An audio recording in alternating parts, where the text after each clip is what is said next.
Archbishop Salvatore Cordileone of San Francisco is speaking out after House Speaker Nancy Pelosi claimed it is entirely up to her if she wants to receive Holy Communion despite her support of abortion. EWTN News Nightly's Capitol Hill correspondent Erik Rosales has more on that story. It was during House Speaker Nancy Pelosi's weekly press conference that I asked the House Speaker for reaction about the U.S. Bishops' Conference considering to not let lawmakers who support pro-abortion legislation from receiving communion.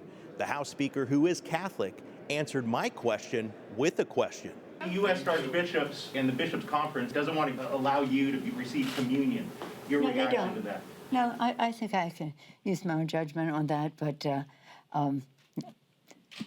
I'm pleased with what the Vatican put out on that subject. Did you read that? That'll be up to the individual priests?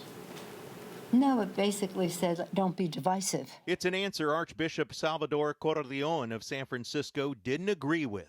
The conscience is so misunderstood nowadays. People think it means people can decide for themselves what's right and wrong, when what it really means is knowing what the right thing is to do in a specific situation based on what is right and wrong. So I think this is a big challenge we're facing in the church today. In a pastoral letter, His Excellency wrote, quote, "We must never lose sight of this fact. In the last 50 years in the United States alone, 66 million babies have been murdered in their mother's wombs.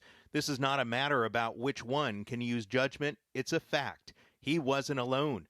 Bishop Donald Hying of the Diocese of Madison, Wisconsin, tweeted, quote, "Pelosi says she's pleased with Vatican letter to U.S. bishops on communion. So in other words, Nancy, we bishops should just be quiet about your radical pro-abortion stance as you facilitate the continuation of murder of millions of unborn lives?" Archbishop Cordileone was thankful the House Speaker did provide funds for churches in the latest PPP funding, but he had this final message for the House Speaker. Let's be really pro-life, pro-woman, pro-family, and welcome every child as a gift from God and doing everything we can for that child to have a happy upbringing. It's important to note that I did reach out to House Speaker Nancy Pelosi, but my emails were never answered. At the Capitol, Erik Rosales, EWTN News Nightly.